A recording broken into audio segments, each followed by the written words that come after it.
Bonjour à vous toutes et à vous tous. Cette année, circonstances obligent. Je ne pourrai pas vous présenter mes vœux lors de la cérémonie traditionnelle au gymnase Gaillon. Donc c'est en vidéo que je vous présenterai tous mes vœux pour cette année 2021. Et tout d'abord, je souhaite adresser un immense merci à tous ceux, et ils sont nombreux, tous ceux et celles qui ont contribué à faire en sorte que cette année 2020 se passe de la meilleure des façons possibles malgré les difficultés que nous avons pu rencontrer. Distribution des masques, organisation de la scolarité, de la santé, les commerces, l'accueil des personnes âgées, isolées ont été quelque chose d'important en fait pour nous tous. Et donc ça a été la fraternité, la solidarité qui ont marqué de façon importante cette année. Je voulais vraiment tous vous remercier les uns et les autres des efforts que vous avez pu accomplir. Et il y a un an, personne ne pouvait imaginer que cette année serait aussi bouleversante pour notre vie quotidienne, tant professionnelle, familiale, personnelle. Dès 2021, j'ai une pensée émue pour tous ceux qui ont perdu un être cher et tous ceux qui ont souffert dans leur corps et dans leur chair et dans leur cœur. Je ne suis pas en mesure de réconforter chacun d'entre vous individuellement, mais j'espère que vous êtes auprès de vos proches, vos familles, vos amis, vos voisins, tout le réconfort nécessaire pour que vous puissiez retrouver votre sérénité. Et là aussi, nos services municipaux ont été à votre écoute durant toute cette année pour vous aider aussi dans vos différentes démarches et faire en sorte que votre vie quotidienne soit plus agréable. Et cette année 2020 a vu aussi les élections municipales se dérouler de façon un peu particulière cette année. Et l'équipe municipale est maintenant à pied d'œuvre pour préparer tous les projets de cette année, de l'année 2021, 2022 et les années suivantes.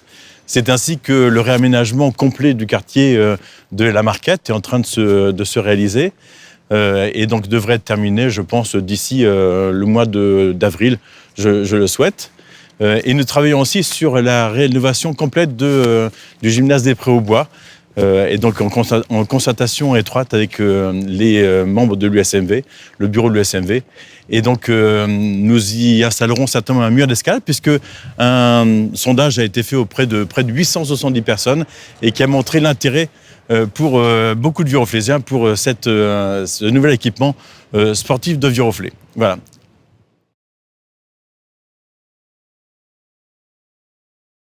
Et 2021 verra aussi la réalisation des études pour le quartier du village, son réaménagement au complet, que nous envisagerons avec l'ensemble des commerçants, de l'association de quartier également, un peu à l'instar de ce que nous avions fait dans le quartier Verdun, donc un quartier qui sera entièrement rénové. Et en descendant un petit peu plus bas vers l'avenue, nous travaillerons sur le pôle senior, la forge, ce qu'on appelle la forge, pour retravailler ce projet-là et y intégrer des salles associatives, y intégrer notre service de soins infirmiers à domicile que nous fusionnerons avec la ville de Chaville, certainement courant 2022. Et il reste encore à déterminer complètement le programme et à trouver un architecte pour ce programme-là et un bailleur social pour les logements qui se trouveront dans les étages. Et une de nos préoccupations, je sais que vous la partagez, c'est aussi la préservation de notre cadre de vie, de cet esprit village de Viroflay. C'est aussi pour ça que nous avons lancé une modification du PLU qui devrait être votée par le conseil municipal en janvier prochain certainement et qui permettra de préserver notre quartier pavillonnaire, de faire évoluer les îlots un peu vétustes qui existent toujours sur l'avenue et qui permettra à chacun et chacune d'entre vous de pouvoir faire l'extension ou la surélévation de votre maison si vous en avez le projet.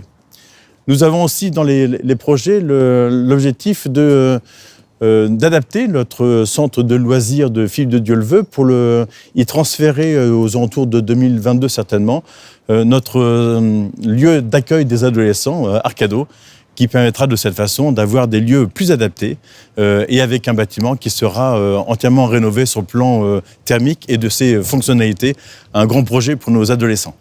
Et dans les mois à venir, nous avons également pour nos tout-petits la construction de la crèche des réservoirs qui devrait pouvoir démarrer. Cette crèche accueillera environ 40 berceaux et dans les étages, il y aura des logements, 40 logements, dont 16 logements sociaux. C'est aussi un effort important fait pour les familles de Viroflay et leurs enfants. Et enfin, sur la question des familles, en fait, vous aurez la possibilité, à partir du mois de janvier, de vous prononcer sur les rythmes scolaires, un sujet un peu, j'allais dire, important, en fait, pour l'organisation des familles.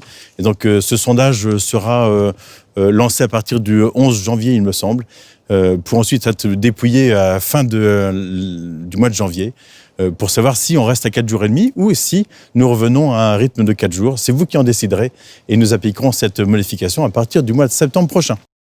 Et évidemment, 2021 verra l'arrivée d'un projet que vous attendez tous avec une grande impatience. C'est la piscine de Viroflay qui est juste derrière moi et je vous invite à y rentrer en avant-première pour voir le chantier.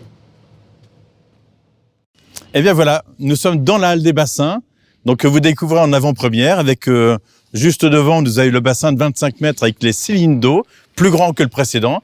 Juste derrière moi, un bassin d'apprentissage. Et ici, à ma gauche, un bassin ludique avec des jets d'eau, des bains bouillonnants, nage à contre-courant.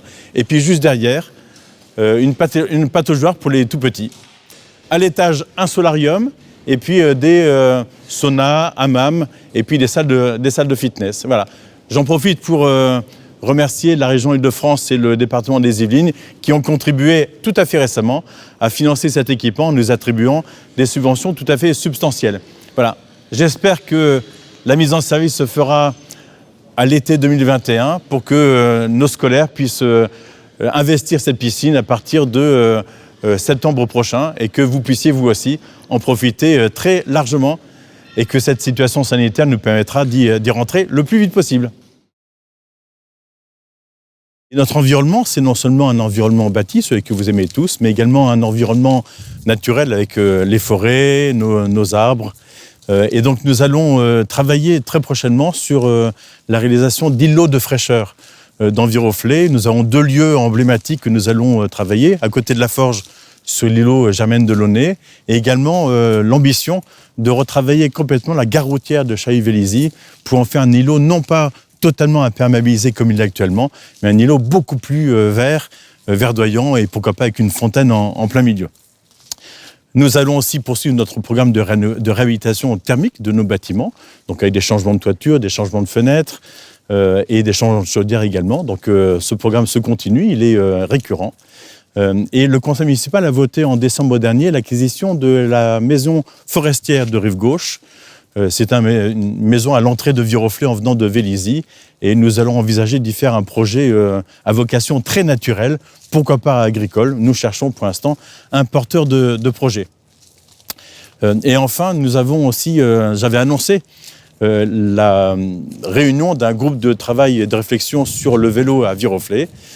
Compte tenu des circonstances sanitaires, ce groupe de travail n'a pas pu se réunir, mais Jean-Philippe Ollier, qui est maire adjoint, en fait, se charge de faire les consultations individuelles d'un certain nombre d'acteurs, notamment associatifs, pour ensuite proposer un certain nombre de solutions que je souhaite et concrètes et réalistes pour faire en sorte que le vélo soit intégré du mieux possible dans Viroflay en tenant compte de l'ensemble des usages, y compris des usages piétons. Et c'est aussi en 2021 que les premières bornes de recharge électrique publiques seront installées dans Viroflay, disséminées un peu partout dans la ville, dans les endroits un peu stratégiques. Et enfin, 3 gros chantiers verront leur fin en 2021. Ils ne dépendent pas de la ville, mais de la SNCF. C'est la mise en accessibilité des 3 gares de Viroflay. Cette mise en accessibilité génère de grandes nuisances pour les riverains à l'heure actuelle. Donc ces nuisances vont s'arrêter, je l'espère, à l'été 2021. Et nous retrouverons des gares tout à fait pratiques pour les uns et les autres, que vous soyez à mobilité réduite ou avec des jeunes enfants, des poussettes ou des valises un peu encombrantes. Donc voilà, un peu de patience encore pour que ces gares soient totalement achevées. Comme vous le voyez, le travail ne manque pas pour adapter Viroflay à vos besoins et à nos besoins de demain.